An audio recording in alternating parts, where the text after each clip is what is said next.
Estamos de volta com o Religare, Conhecimento e Religião. Hoje nós estamos falando sobre mito poético. O nosso convidado é um pesquisador do tema, da relação entre religião, poesia e mito.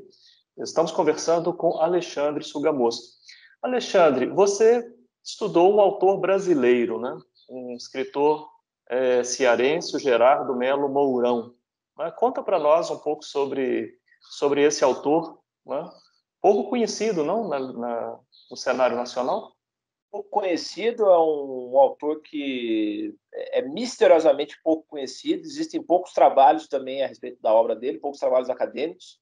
Ele nasceu em 1917, em Ipueiras, no Ceará. Teve uma trajetória muito interessante de vida, também foi preso na época do Estado Novo, depois foi preso durante a ditadura militar da década de 1960. E ele estudou com os padres redentoristas aqui em Minas Gerais, e por isso ele era um autor muito culto. Era um sujeito que conhecia latim, grego, etc. E foi, ao longo dos anos, produzindo uma obra poética que foi considerada por figuras do tipo Ezra Pound, Carlos Drummond de Andrade, como sendo a poesia mais alta e mais importante, não só do Brasil, como para muitos da América, a própria América do Sul. Ganhou o prêmio Jabuti e foi indicado ao prêmio Nobel, foi quase indicado, teve um rumor de indicação, enfim. Mas a sua obra ainda é pouco lida, principalmente, penso eu, hoje, depois de fazer a pesquisa da sua obra, penso que é também porque ele é um autor um pouco hermético, no sentido de que é um pouco difícil de ser lido. Ele mesmo fala, você vai entrar no labirinto do Gerardo, quer dizer, a poesia dele exige do leitor uma certa disposição, não é uma poesia fácil, tem muitas referências à mitologia, tem muitas referências à cultura cristã, tem muitas referências bíblicas. Há outros poetas também, principalmente o Hölderlin, né, que eu já mencionei aí no primeiro bloco do programa.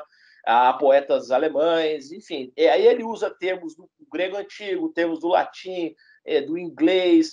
E ele, muito curiosamente, mistura isso com história, porque ele conta a história, muitas vezes, da família dele, dos Melos e Mourões, do Ceará, e também com a concepção de poesia popular, quer dizer, ele une essa erudição poética também a certos registros de poesia de cantadores, de feira, de repentistas e assim por diante, né? Tanto é que a minha dissertação, o nome dela é Apolo Cantador de Feira, justamente porque ele faz por isso, então.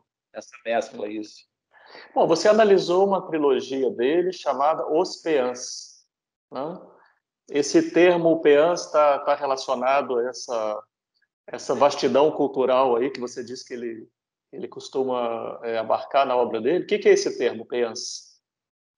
Os peãs eram hinos de louvor a Apolo, hinos sagrados de louvor a Apolo.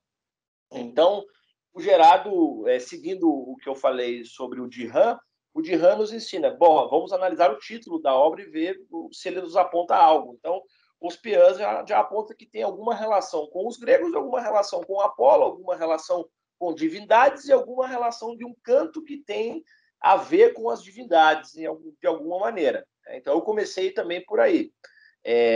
Então, o Gerardo, ele vai, de certa forma, ele, bem à maneira moderna, ele subverte um pouco o sentido do peã dentro da sua obra. Ele escreve novos peãs, então é como se ele fosse um novo revelador da forma da gente se comunicar com essas divindades que estão aí mencionadas no livro. Quer dizer, então, ao mesmo tempo em que ele é um autor arcaico, no sentido de que ele usa muitas fontes antigas mesmo, e cita os épicos e Camões, etc., ele também é um autor radicalmente moderno no sentido literário, porque ele modifica um pouco a estrutura do próprio entendimento do que vem a ser um peã. E esse é o nexo que tem justamente, essa ideia é o nexo que liga a religião com a poesia do Gerardo. Né? Sim. O Alexandre, como é que você faz a relação entre religião, entre mito e entre poesia aí no seu trabalho? É justamente porque na primeira parte da dissertação eu exponho que e, para os gregos, em algum momento da história, a palavra religião grega é bastante complicada de ser usada, Sim. teoricamente, porque, enfim, são muitos povos ao longo de muito tempo. Não é um termo próprio do mundo grego, né? Exato, e a palavra religião é recente e serve para designar certos fenômenos apenas, mas, enfim, a gente usa mais como para facilitar, né, assim, para não entrar muito nesse debate, mas a ideia é que assim, a religião grega, o Richard Martin, que é um estudioso que fez um prefácio da Ilíada, ele diz algo muito interessante.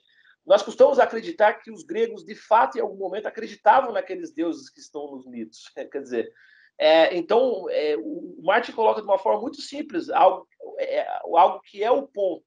Quer dizer, os gregos acreditavam nisso, então, de certa forma, em certa medida, Homero era também um teólogo, porque ele era um poeta, mas ele era um organizador da religião grega também.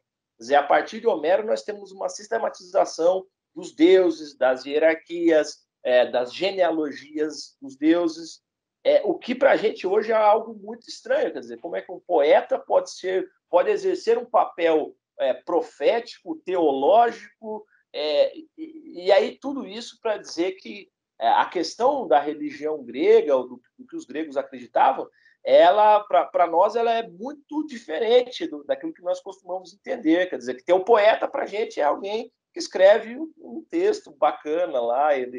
Né, é assim, não tem muito. A gente não consegue pensar, por exemplo, que Homero educou a juventude grega, por exemplo, durante muito tempo. Quer dizer, o sujeito, para ser educado, para receber educação na Grécia Antiga, ele lia Homero. Ali estavam os valores, ali estavam as problemáticas religiosas e assim por diante. Então, o Gerardo ele recupera essa noção. Ele, de certa forma, leva isso muito a sério e ele diz, existe um elo que não vai ser rompido, que não pode ser rompido entre religião, profecia e poesia. Você, quando fala do Homero como um possível teólogo, né, leva o sentido de teologia, né, lá na Grécia, usado também por Platão, se refere à teologia como esse cuidado com das narrações, das narrativas, né, sobre os deuses, sobre os mitos e tal. Bem, nessa obra, Peans, né, que elementos religiosos vão aparecer, né? Há elementos do cristianismo, há elementos dessa mitologia grega, já que são cantos para Apolo. Como é que essas figuras aparecem na obra? Apolo, na trilogia, essa trilogia ele escreveu ao longo de muitos anos, inclusive um dado interessante é que uma parte do poema foi escrita no templo de Delfos, que é o templo dedicado a Apolo na Grécia. O Gerardo esteve lá, dormiu lá no templo e escreveu uma parte. Quer dizer, então ele realmente ele mergulhou nisso de uma forma muito profunda. Ele tinha apesar de ser cristão, ele sempre se declarou cristão, ele tinha uma reverência muito profunda por Apolo como pai inspirador dos poetas, por exemplo, né, como o pai, o mestre também das artes poéticas. E no momento do poema, Apolo vai surgindo no poema de forma muito sutil, até que em determinado momento ele aparece, há uma narração sobre o nascimento de Jesus e o Gerardo faz um paralelo com o nascimento de Apolo, porque o nascimento de Apolo também, na mitologia, foi um nascimento complicado, o parto dele, nasce, não nasce, aí a mãe dele, que é Aleto, se isola numa ilha, quando o Apolo nasce, os pássaros cantam, então tem toda uma simbologia que o Gerardo, de forma muito inteligente, coloca em paralelo com Jesus. E como ele fala de uma localidade, que é o sertão do Ceará, então ele mescla isso justamente com os elementos da religião católica popular, que fique bem entendido, não a religião católica, nós entendemos, oficial, a religião católica do povo mesmo, que é a religião católica popular no Brasil, ela mistura muitas coisas também, né? Uma religião bastante diferente do que muitas vezes se entende como o catolicismo em outros lugares, né? O catolicismo na Polônia é muito diferente do que é o catolicismo popular no Brasil, por exemplo.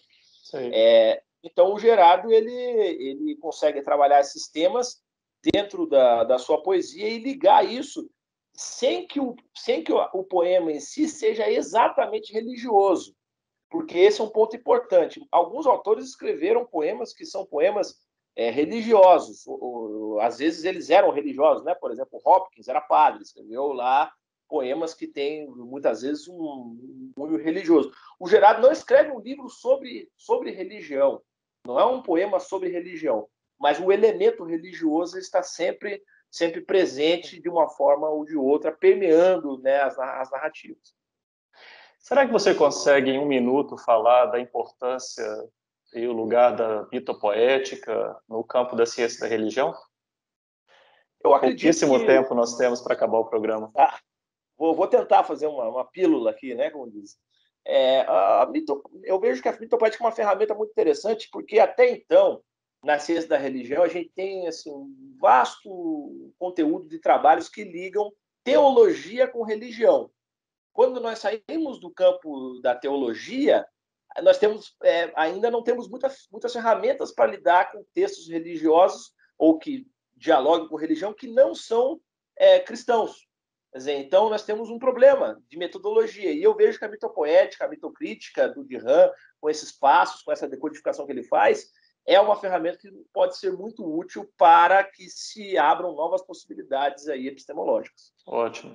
Alexandre, muito obrigado, parabéns pelo seu trabalho, sucesso para os projetos futuros, né? Você continua trabalhando aí em novos projetos. Obrigado pela sua participação.